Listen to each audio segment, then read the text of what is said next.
प्यारे दोस्तों, कक्षा 10वीं विषय इतिहास अध्याय 1 यूरोप में राष्ट्रवाद का उदय एनसीईआरटी आधारित एमसीक्यू क्विज पार्ट 6 में आपका स्वागत है। जितना अभ्यास करेंगे सफलता आपके उतने करीब आएगी। आइए इस ज्ञानवर्धक क्विज को प्रारंभ करते हैं। आज का पहला प्रश्न आपके सामने है। जर्मनी की राष्ट्रीय रूपक का नाम क्या था? जर्मनी की राष्ट्रीय रूपक का नाम क्या था? आइए ऑप्शन देखते हैं। Option A Marianne, option B Germania, option C Suomi and option D Europa. Now correct answer is option B Germania. Germany की राष्ट्रीय रूपक का नाम जर्मेनिया था। यह रूपक वहां के लोगों में शक्ति, साहस और राष्ट्रीय गर्व जगाने के लिए इस्तेमाल होता था। Now next question. जर्मेनिया तिरंगे के रूप में जो मुकुट पहनती है वह किस पेड़ के पत्तों का बना होता है? जर्मेनिया तिरंगे के रूप में जो मुकुट पहनती है वह किस पेड़ के पत्तों का बना होता है? आइए ऑप्शन देखते हैं। ऑप्शन ए जैतून, ऑप्शन बी बलूत, ऑप्शन सी ताड़ एंड ऑप्शन डी पीपल। Now correct answer is option B बलूत। जर्मेनिया के चित्रों में वह जिस मुकुट को पहनती है वह बलूत के पेड़ के पत्तों का बना होता है, क्योंकि जर्मन में बलूत को वीरता का प्रतीक माना जाता है। Now next question. जर्मन संस्कृति में बलूत को किसका प्रतीक माना जाता है? जर्मन संस्कृति में बलूत को किसका प्रतीक माना जाता है? आइए ऑप्शन देखते हैं। ऑप्शन ए शांति का प्रतीक, ऑप्शन बी वीरता और बहादुरी का प्रतीक, ऑप्शन सी गुलामी का प्रतीक एंड ऑप्शन डी धन का प्रतीक। Now correct answer is option B वीरता और बहादुरी का प्रतीक। जर्मन संस्कृति में बलूत को वीरता, शक्ति, सहन शक्ति और प्राचीन ज्ञान का प्रतीक माना जाता है। यह पेड़ जर्मनिया के ताज में उपयोग किया जाता है, जो देश की गरिमा और अखंडता का प्रतीक है। Now next question. राष्ट्रवाद के संदर्भ में रूपक का क्या अर्थ है? राष्ट्रवाद के संदर्भ में रूपक का क्या अर्थ है? आइए ऑप्शन देखते हैं। ऑप्शन ए एक प्रकार का नक्शा, ऑप्शन बी किसी अमूर्त विचार को किसी व्यक्ति या वस्तु के रूप में व्यक्त करना, ऑप्शन सी देश का झंडा एंड ऑप्शन डी राजा का आदेश पत्र। Now correct answer is option B किसी अमूर्त विचार को किसी व्यक्ति या वस्तु के रूप में व्यक्त करना। राष्ट्रवाद के संदर्भ में रूपक का अर्थ किसी मूर्त या दृश्य रूप के जरिए किसी अमूर्त विचार या राष्ट्र को प्रस्तुत करना है। इसमें मानवीकृत छवियां और प्रतीकात्मक कहानियां शामिल होती हैं जो लोगों में देश प्रेम जगाती हैं। Now next question. 1871 के बाद यूरोप में गंभीर राष्ट्रवादी तनाव का प्रमुख क्षेत्र कौन सा था?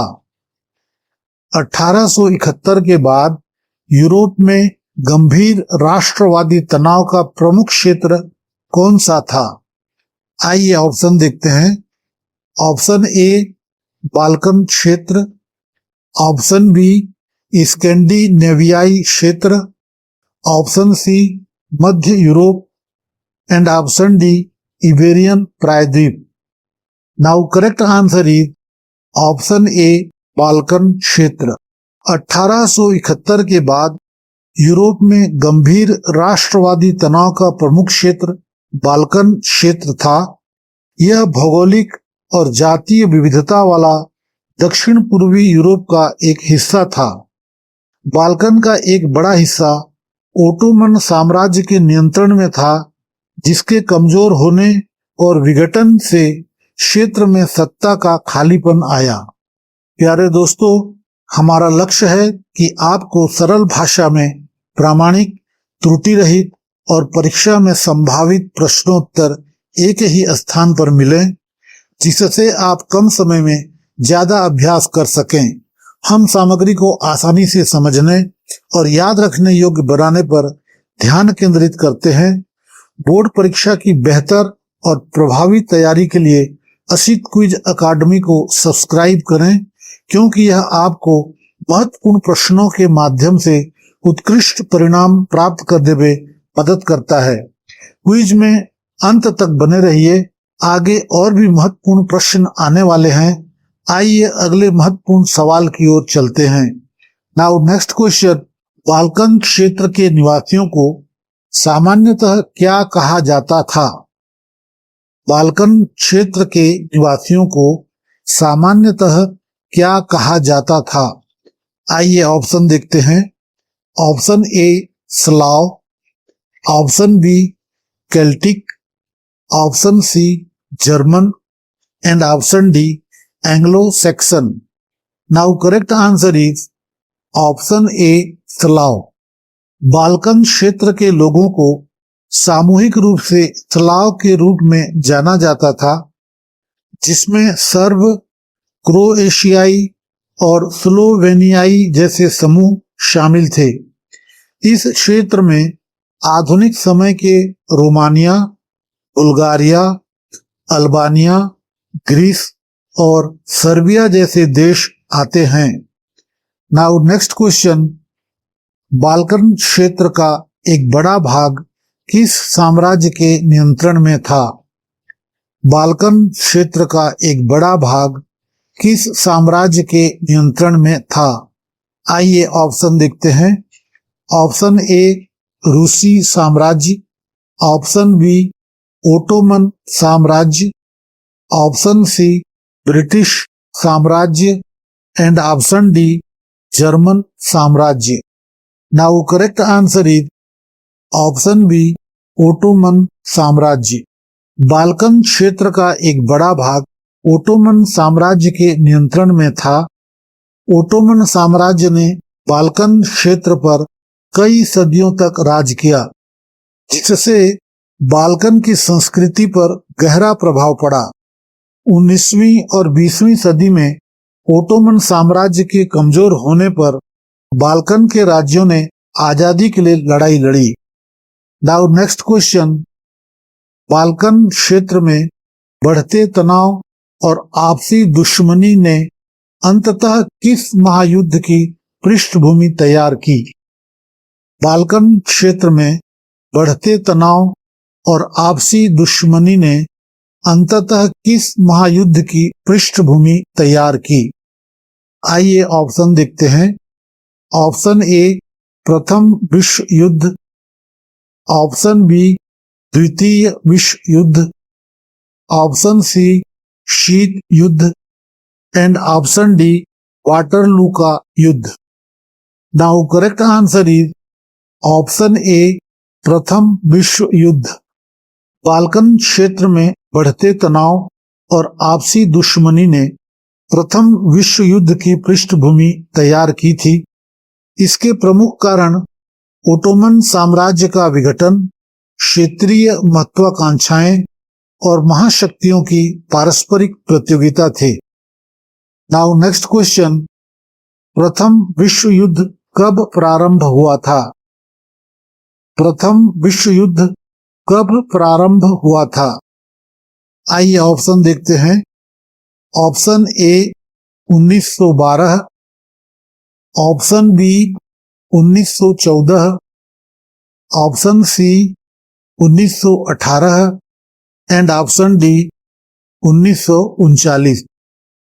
Now correct answer is option B 1914। प्रथम विश्व युद्ध 28 जुलाई 1914 को शुरू हुआ था। युद्ध का मुख्य कारण ऑस्ट्रिया के राजकुमार आर्क ड्यूक फ्रांज फर्डिनेंड की हत्या थी, जिसके बाद ऑस्ट्रिया हंगेरिया ने सर्बिया पर युद्ध की घोषणा की, जो 11 नवंबर 1918 तक चला। Now next question, Vienna Congress के बाद फ्रांस में किस राजवंश की सत्ता पुनः स्थापित की गई थी? वियना कांग्रेस के बाद फ्रांस में किस राजवंश की सत्ता पुनः स्थापित की गई थी? आइए ऑप्शन देखते हैं। ऑप्शन ए बुर्बो राजवंश, ऑप्शन बी हैब्सबर्ग राजवंश, ऑप्शन सी रोमनो राजवंश एंड ऑप्शन डी ट्यूडर राजवंश। Now correct answer is option A Bourbon राजवंश। वियना कांग्रेस के बाद फ्रांस में बुर्बो राजवंश की सत्ता स्थापित की गई थी। इस पुनर्स्थापना का मुख्य उद्देश्य नेपोलियन बोनापार्ट और फ्रांसीसी क्रांति के दौरान समाप्त किए गए पुराने राजतंत्रों को वापस लाना था। दोस्तों, आज जो पढ़ रहा है वही कल आगे बढ़ेगा। खुद पर भरोसा रखिए, आप कर सकते हैं। रुकिए मत, लगातार अभ्यास ही सफलता की कुंजी है। इस सीरीज का अगला भाग 7 जल्द ही आने वाला है, जिसमें बहुत मेहनत से तैयार किए गए महत्वपूर्ण प्रश्नों का समावेश है। यह भाग पिछले भागों की तरह ही उपयोगी और ज्ञानवर्धक होने वाला है। जरूर देखिए और अपनी तैयारी को मजबूत बनाइए। कम समय में अधिक अभ्यास और सफलता के लिए चैनल असित क्विज अकादमी को सब्सक्राइब कीजिए। यह MCQ क्विज पसंद आया हो तो लाइक जरूर करें और दोस्तों के साथ शेयर करना न भूलें।